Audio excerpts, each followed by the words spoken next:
character Duckman was once described by the LA Times writer Steve Weinstein as angrier than Sean Penn in a mob of paparazzi and more aroused than Madonna after visiting an NBA locker room.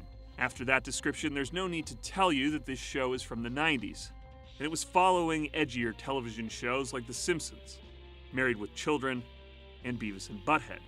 The animated show follows the adventures of a duck private eye, based on the comic strip by Everett Peck, and starred Jason Alexander in the lead role.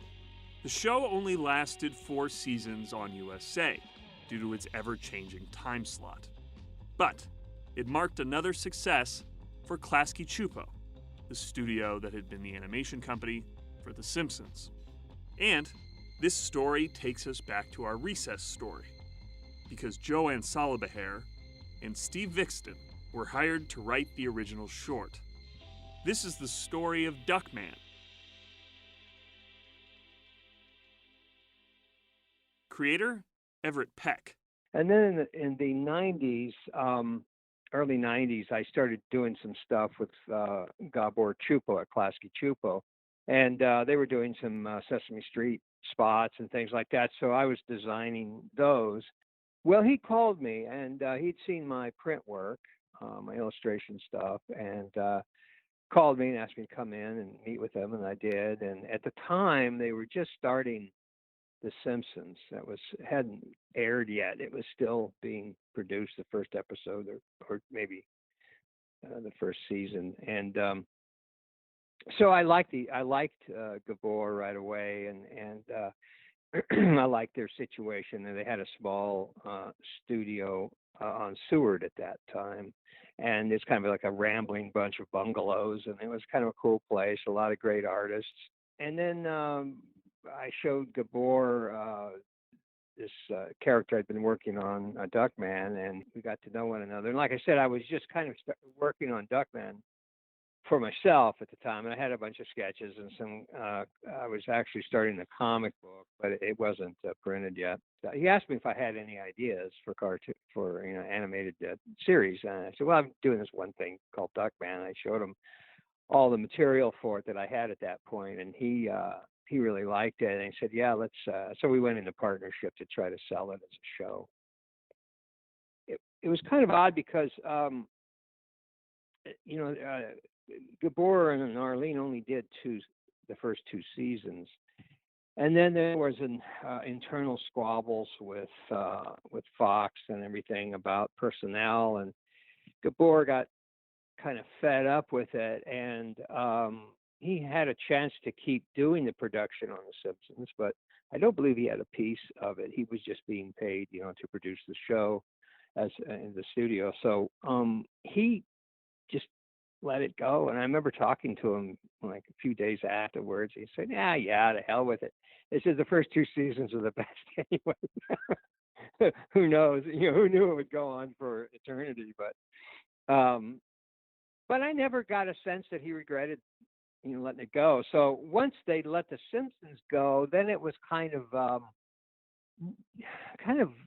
more relaxed again in a way. I mean, they were doing Rugrats at that point, but Gabor was seriously looking for new material, and that's when we really started full speed with Duckman. At first, I was thinking, yeah, maybe you could be like maybe a superhero guy, but kind of a fake one, So like I mentioned, he had this like muscle suit in the closet that he would get into, and Cornfed said, "Oh no, you're not going to wear that again. Every time you do that, somebody gets hurt, kind of thing." And I just entertained that actually for a few drawings, and then kind of discarded that because I liked him better as this kind of scrawny guy, at odds with the world kind of thing. So he's sort of a Sisyphus character, right? He's pushing the rock, and it rolls over him, and then he gets up and pushes it again, just in this never-ending hell that is his life, And also Gabor, because Gabor said, it's told me a funny thing one time when we were first getting together on this. He said, yeah, he had it when he was a kid. He had a dream about this character who was a detective and wore glasses. So he had some kind of premonition he felt about it. But I always, from the beginning, saw him as, and that's how I did the comic. It was Private Dick, Family Man. So I always wanted those two worlds. So we had kind of this domestic side with kids, and half the time the kids gave him a bunch of shit too. So basically, his life was a bunch of shit each way, professionally and home life. But he kept trying. He kept wanting to make things work in his own weird way. But anyway, so the detective thing I thought was great, a way to channel stories through on that side of things. And Duckman was sort of kind of a combination of things. Most things that I come up with are basically sort of based on bits and pieces of real life, and I almost invented him in one drawing. There was just one drawing that I did. Sitting around one day, and I draw all the time, and I had this duck guy, and I always thought ducks were kind of interesting characters and perfect for animation. But I had him walking along, and then I do this little picture, Cornfed. So Cornfed and Duckman sort of happened simultaneously, and I think that was based on a friend of mine and his partner. He was a graphic designer, had a firm that they did design work for corporations, that sort of thing. My friend was very sort of boisterous, outgoing, kind of a braggadocious sort of character, and his partner was very reserved, and and I think his partner would get the worst of most of the kind of relationship there. But so that was kind of the impetus for Duckman and Cornfed. So they kind of happened in one drawing, and then I started kind of building on it. And at first I was thinking of Duckman as sort of maybe a guy that got into a muscle suit, and was sort of a superhero guy. But then I thought, no, I don't want to do that. I mean, I remember one time one of the comic guys was asking me, well, what's his superpowers? I said, well, he's pissed off. So that was sort of who he was. He was just this average Joe guy that got screwed every which way, and was pissed off about it. So that was sort of the impetus for him. And then Cornfed was his sort of anchor kind of character. It was long suffering, but kind of the brains and stability of the outfit. And Duckman was the energy. Well, Cornfed arrived pretty much complete as a character early on when we were casting for the original pilot, which of course was never aired, but we used to sell the show. Greg Berger came in and read, and of course he's kind of a Joe Friday guy anyway. So when Greg read for that, we thought, oh yeah, he's perfect. And Joe was with me in the casting, Joe and Steve, and we just looked at one another and go, yeah, he's the guy. So there was never any question with Cornfed. Greg Berger was the guy, and again, kind of based on that laconic Joe Friday kind of delivery. Duckman was much more difficult. We went through probably 70 people trying to cast him.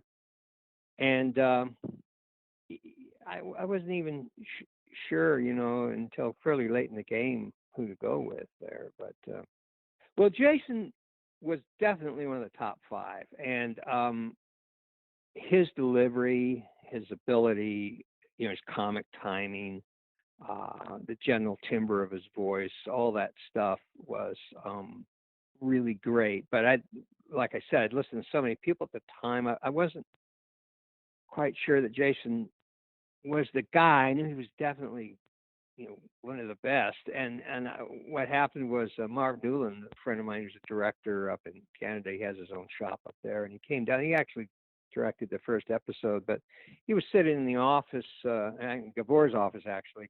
Gabor wasn't there, and we were listening to these tapes. I was playing for him of voice auditions, and he heard Jason. He said, "There's your guy right there." I go, yeah, I think you're right.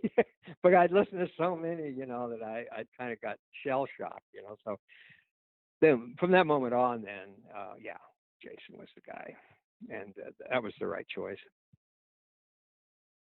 There were a few people. I mean, we listened to everyone, like from Elliot Gould to all kinds of people. I'm blanking on his name. He did Mr. Opus. No, he was in Jaws. Who was the guy who was in Jaws? The young guy. Richard Dreyfuss was somebody we wanted desperately to read for us.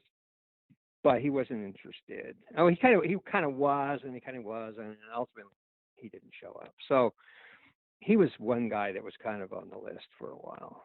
But yeah, I mean, we listened to all kinds of people, not always big names.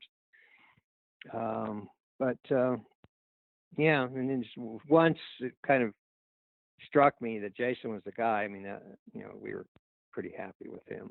And Jason could, it's a very dialogue heavy show at times, and there's like 10 pounds of dialogue in a 5-pound bag, right? And so Jason could like spatter that stuff out pretty effectively. He could also go. One thing I wanted to Duckman to be, yes, he was this kind of rude, crude, sexually charged big mouth, but I always wanted him to have, and this is the way I depicted him in the comic, is sort of every once in a while he would have a moment of clarity and and kind of be a sweet guy deep down, and even compassionate in his weird way. So Jason was able to do that too in his reads, and his comic timing was perfect, and his delivery, but he was also able to kind of do that more gentle side of Duckman. When we started developing the show, I did a bunch of paintings and color concepts and things for the show, and then Gabor had some great color people also working at the studio who I worked with, and we kind of developed this basic color scheme. And I always, too, as we were developing the show, I wanted other, certain, all the elements, even the backgrounds and things like that, to be sort of characters in themselves. So if you look at his house, it's this kind of mid-century rundown thing, but it's, stuck next to the freeway, by the railroad tracks, under the airport.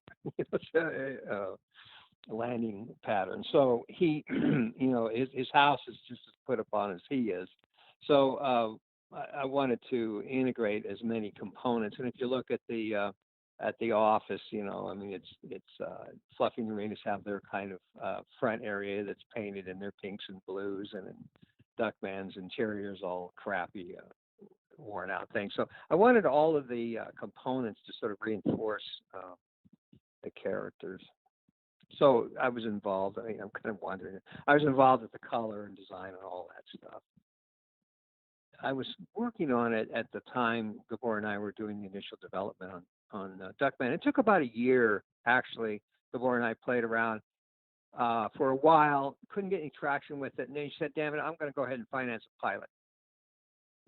And so I said, great, okay. So we did this like 20-minute pilot with that Steve and Joe and myself wrote, and that's ultimately what we used to sell the show. But that was all self-financed by Gabor.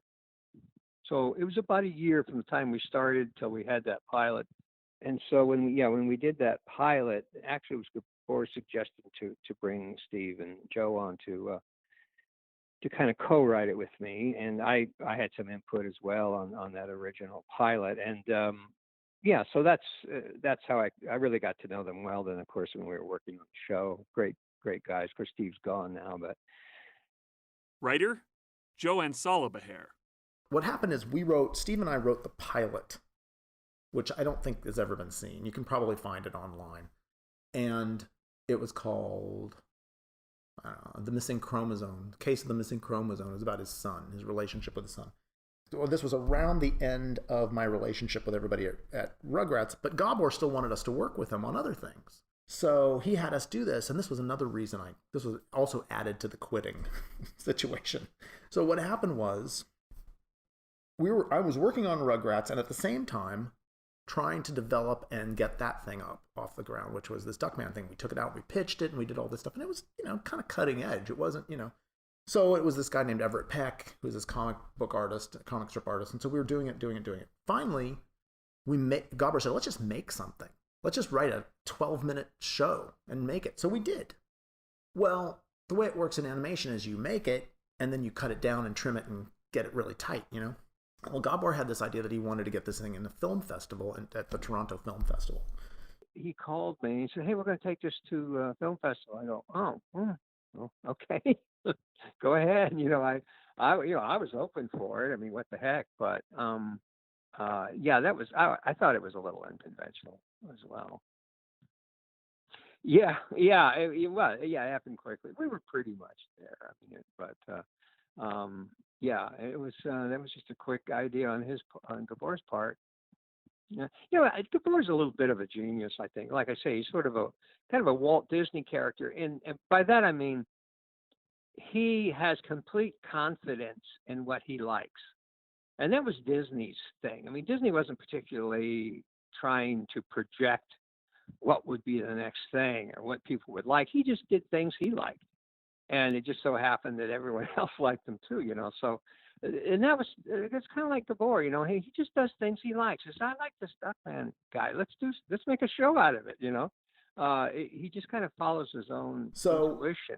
Let's say it was in August or something like. So I had been wanting to take this vacation because I'm an architecture fan and I wanted to go to Wisconsin to see all these Frank Lloyd Wright houses. Okay, and I kept planning and putting it off. I was getting madder and madder. Losing money every time I had to move the trip because we were behind on some Rugrats script or something. And finally, Steve and I wrote the script. We recorded the voices. We overlooked the boarding. It wasn't boarded exactly the way we wanted, but it was okay. And we sent it off to get the rough footage back. And finally, my vacation was ready. So I go off on vacation for 2 weeks. I come back, and Gabor has taken the rough footage raw, put a soundtrack, put everything on it, and sent it off to the Toronto Film Festival. And I was like, but, and he said, well, it had to go. We didn't have time to edit it. And so I was always feeling like it's a little sloppy. That said, it's our writing, and it was our voices, and it was everything. And so it goes off to the Toronto Film Festival, and it wins Best Animated whatever for the Toronto Film Festival, whatever its category was. And I was like, really? That won Best? All right.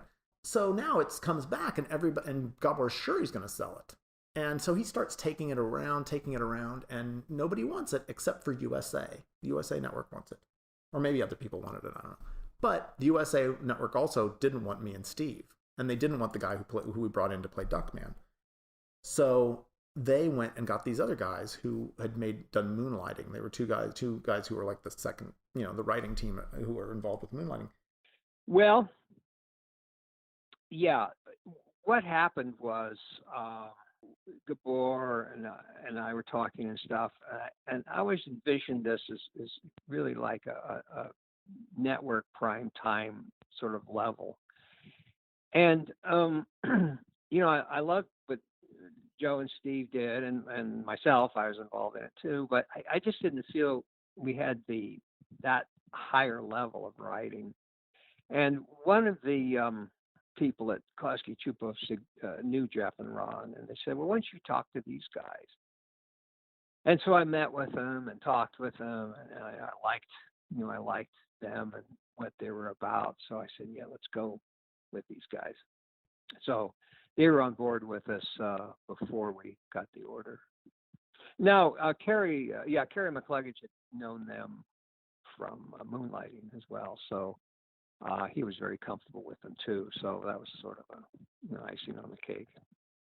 And they didn't want to have anything to do with us. They didn't, and they kind of changed the show in ways where we're like, why would you do that? All you're making is nastier. Because we always wanted, Duckman's a nasty guy, but there has to be some sort of heart to him, or you just don't care. I mean, that's a big change between, say, the comedy of the last 15 years, adult comedy, versus what we were trained and what we loved from the 70s, where, it might be, maybe, something really bad might happen, like, like that Jack Nicholson movie where he has to take, the last detail where they're cursing all the time and it's really bad, but ultimately it's got heartfelt moments, and it's really touching.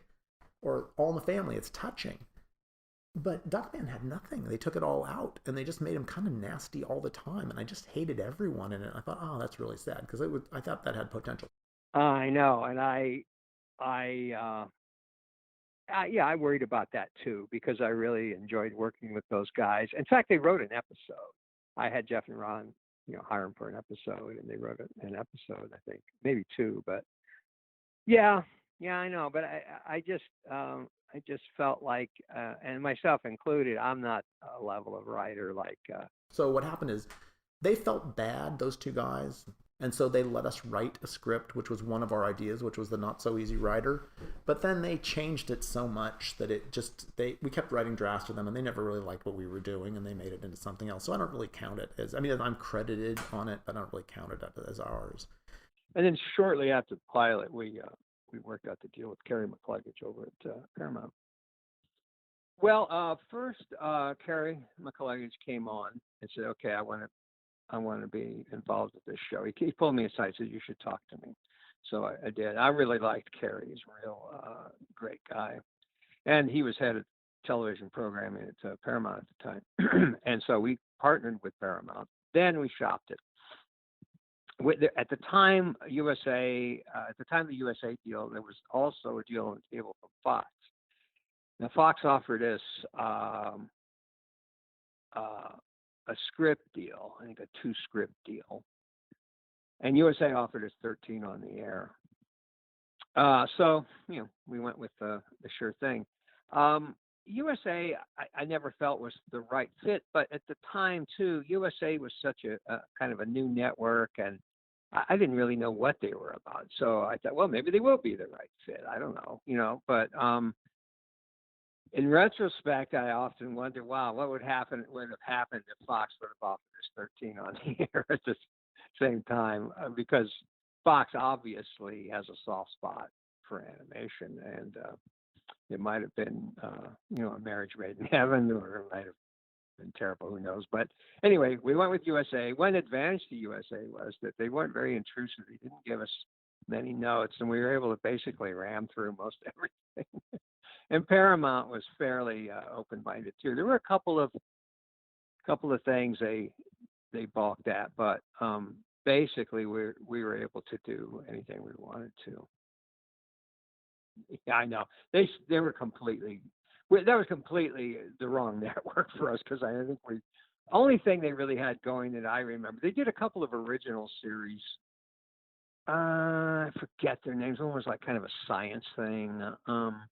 But they didn't really have an identity other than wrestling. They had the wrestling thing, and yeah, they would like screw with us on the time slot. They wouldn't necessarily have us coming on at the same time every evening or every week or whatever. Of course, that's terrible, because even if someone likes the show, they tune in, right, and it's not on, and yeah, they kind of messed us around in that sense. So it was a mixed deal with USA. Like I say, maybe unlike Fox, I don't know, but with USA, we were able to do most anything we wanted to do without much interference. That's the upside. Downside was they didn't really have an identity as a network. It turned out it really wasn't the right network for Duckman, and they wouldn't keep a consistent schedule.